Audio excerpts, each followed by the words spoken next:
غلطی اور دھوکے میں فرق ہوتا ہے. ہم بہت سے لوگوں کے دھوکوں کو غلطی سمجھ کے معاف کر دیتے ہیں. خدارا اس چیز کو سمجھو کہ جو دھوکا ہوتا ہے نا وہ پری پلان ہوتا ہے, وہ ایک منصوبے کے تحت ہوتا ہے.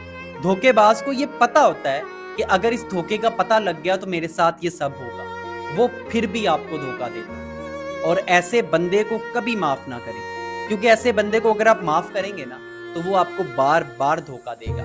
پھر آپ اس کے جال میں پھنستے چلے جاؤ گے اور صرف ذہنی مریض بن جاؤ گے.